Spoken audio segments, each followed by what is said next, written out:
इस आयत करीमा के अंदर एक बड़े नेक सालेह बच्चे जो कि अपनी वालिदा का ऐसा फर्मा बरदार और मुती बेटा था कि अल्लाह रब्बुल इज़्ज़त ने उसके जरिए से पूरी दुनिया को ये पैगाम दिया कि एक अगर इंसान अपने माँ का कहना माने, अपने वालिद की बात की अगर फर्मा बरदारी करे तो अल्लाह रब्बुल इज़्ज़त उसको दुनिया के अंदर भी रोशन फरमाता है और उसके लिए आखिरत में भी सआदतमंदी अता फरमाता है।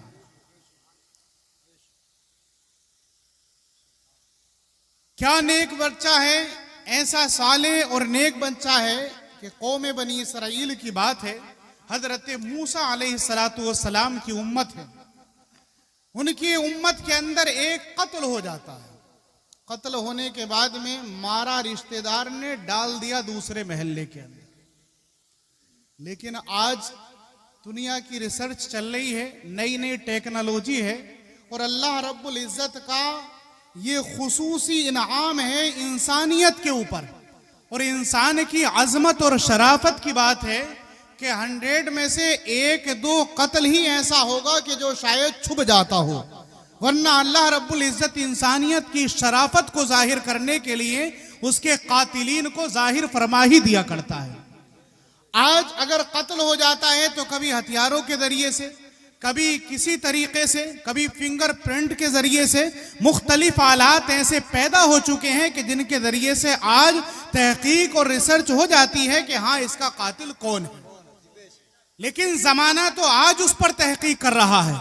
मैं आपको कुरान के हवाले से कहूं कि आज से तकरीबन 1400 बरस पहले अभी ना फिंगरप्रिंट थे, ना कोई लोगों के पास ऐसे आलात थे, ना जदीद ऐसी इजाद थी कि जिनके जरिए से यह जाना जा सके कि इसका कातिल कौन है।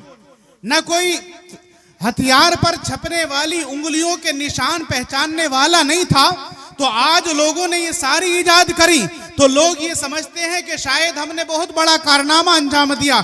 लेकिन जरा गौर कीजिए उस वक्त को कि न लोगों ने फिंगर इजाद किए थे, न बायोमेट्रिक का इजाद हुआ था, न मुख्तलिफ तरीके की इजादें थी। सिर्फ और सिर्फ थे तो अल्लाह वाले थे। अल्लाह रब्बुल इज़्ज़त ने उन अल्लाह वालों को वो हुनर अता फरमाए थे। उनकी नेकी की वजह से अल्लाह रब्बुल इज़्ज़त ने उनको वो सलीका अता फरमाया था। वो बातें अल्लाह ताला ने उनके लिए रोशन फरमा दी थी कि आज एक जमाना गुजरने के बाद लोग जिसकी तहकीकें कर रहे हैं, अल्लाह रब्बुल इज़्ज़त ने एक जमाने पहले लोगों के सामने वो जाहिर फरमा दिया। बेशक बेशक।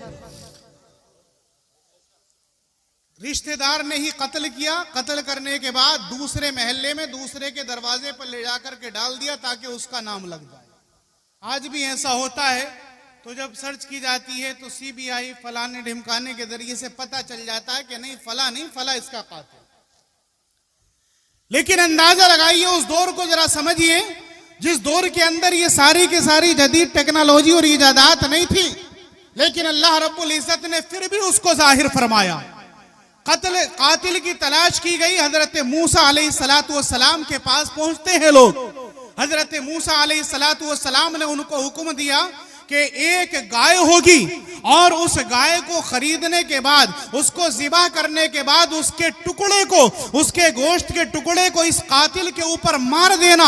जैसे इस कातिल के ऊपर मारोगे कातिल जिंदा होगा और होने के बाद अपने कातिल को बता देगा, मकतूल जिंदा हो जाएगा, जिसको कि मारा गया है वो जिंदा हो जाएगा और अपने कत्ल करने वाले का नाम बता करके वो दोबारा मर जाएगा। लेकिन इसी के जिम्ने में आप सुनिए, वालिदा का एक 40वां है आलम साहब की। मैं आपको बताता हूं कि ये तो हुआ ही हुआ, लेकिन इससे पहले क्या हुआ। नेक साले बच्चा है, अपने बाप का अकेला है। बाप निहायत ही मुफलिस और गरीब इंसान था। बच्चे की परवरिश करना शुरू की, खुदा की कुदरत, बाप का इंतकाल हो गया। घर के अंदर अकेली माँ रह जाती है, बेटा रह जाता है। बच्चा जब बड़ा होता है तो माँ ने उससे कहा कि बेटा तुम्हारा बाप एक छोटा सा गाय का बच्चा छोड़ करके गया था। जिस वक्त तुम भी छोटे थे और वो बच्चा भी छोटा था, लेकिन अब तुम भी बड़े हो चुके हो, अब वो बच्चा नहीं रहा है बल्कि अब वो मुकम्मल गाय बन चुकी है। लिहाजा बेटा घर की जरूरतें उससे पूरी की जा सकती है। शायद तुम्हारे बाप ने इसीलिए उसको पाला था। तुम लो और इसको बाजार में ले जाकर के बेच दो, जो भी इसकी कीमत होगी उससे अपने घर का खर्च चल जाएगा, आपकी और मेरी परवरिश के अंदर वो काम आएगा। बच्चा वालिदा का फर्मा बरदार है, गाय की रस्सी पकड़ता है, पकड़ने के बाद बाजार के अंदर ले जाता है, लोगों से उसका भाव लगवाता है, खरीदार उसके पास में आते हैं। लेकिन अल्लाह की कुदरत देखिए, नेकों के पास अल्लाह रब्बुल इज्जत की मदद आया करती है। कभी उन्हें पता नहीं चलता है, आम लोगों को मालूम नहीं होता है, लेकिन अल्लाह रब्बुल इज्जत अपने नेक बंदों की मदद फरमा दिया करता है और लोगों को एहसास भी नहीं होता है। एक फरिश्ता अल्लाह रब्बुल इज्जत ने इंसान की शक्ल में भेजा। आने के बाद में फरिश्ते ने पूछा, बेटा गाय बेचते हो क्या, जैसे आज भी चलता है। बेटे ने कहा, हाँ बेचने ही के लिए लाया हूं। क्या रेट इसके हैं? उस लड़के ने कहा कि मेरी वालिदा ने इसको 3 दिरहम के अंदर बेचने के लिए कहा। तो वो आने वाले इंसान फरिश्ते थे, लग तो इंसान रहे थे। उन्होंने कहा कि ठीक है 3 दिरहम में इसको खरीदता हूं। बेटे ने कहा कि मैं बेच तो इसको 3 ही दिरहम में दूंगा, लेकिन मैं पहले अपनी वालिदा से इजाजत लेकर के आऊंगा।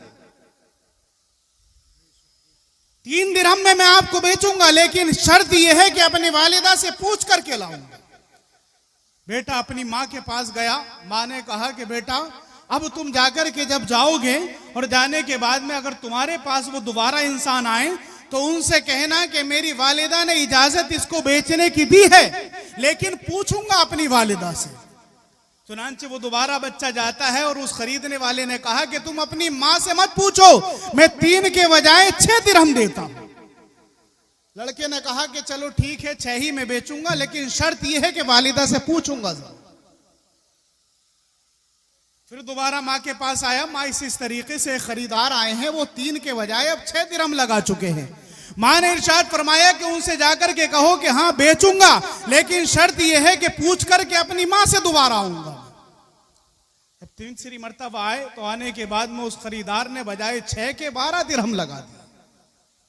12 दिरहम की बात उस बेटे ने अपनी माँ से जाकर के बताई कि माँ आज तो उन्होंने बढ़ते बढ़ते 12 दिरहम पर आ चुके हैं। माँ ने इरशाद फरमाया कि बेटा अब वो अगर 12 पर आ गए हैं तो उनसे तुम सौदा कर लो, लेकिन ये उनसे पूछ लेना कि आप खुद ही बताओ कि मैं इसको बेचूं या ना बेचूं। माँ समझ गई कि आने वाला कोई आम इंसान नहीं है। अल्लाह रब्बुल इज्जत ने शायद हमारी मदद के लिए किसी फरिश्ते को भेजा है और वो फरिश्ता मेरे बेटे की आजमाइश लेना चाहता है और वो जानना चाहता है कि ताकि मालूम हो जाए कि ये बेटा अपनी माँ का कितना बड़ा फरमाबरदार है कि भला अगर मैं इसको रेट बढ़ाऊं और अपनी माँ से पूछे बगैर खरीदूं तो आखिरकार ये अपनी माँ की इताअत और फरमाबरदारी करता है या नहीं करता। खरीदार से फिर उस लड़के ने कहा कि मेरी माँ ने बेचने के लिए तो कहा है, लेकिन अब आप खुद ही बताओ कि मैं इसको बेचूं या ना बेचूं। हम आप खरीदने जाएंगे तो कहेंगे अजीब मामला है, मैं तो खरीदना आया हूं, मुझसे ही पूछ रहे हो कि बेचूं या नहीं बेचूं। फरिश्ते से जब उस इंसान बेटे को तो इंसान ही लग रहे थे, लेकिन अल्लाह रब्बुल इज्जत के वो फरिश्ते थे।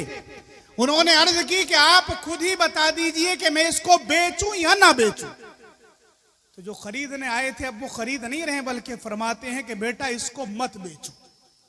एक वक्त आएगा कि तुम 12 दिरहम में नहीं बल्कि जितना पर भी तुम कीमत मांगोगे, और मैं उम्मीद लगाता हूं कि इसकी खाल भर करके भी अगर तुम सोना मांगोगे तो एक खरीदार ऐसे आएंगे कि वो इसको खरीद कर लेकर 12 दिरहम के अंदर नहीं बेचा, 3 में नहीं बेचा, 9 में नहीं बेचा, 6 में नहीं बेचा, वापस लेकर के घर आ जाते हैं। अब उसके बाद में यही बात आती है सामने जो अभी मैंने आपको बताई। हजरत मूसा अलैहिस्सलाम के जमाने में कत्ल हुआ।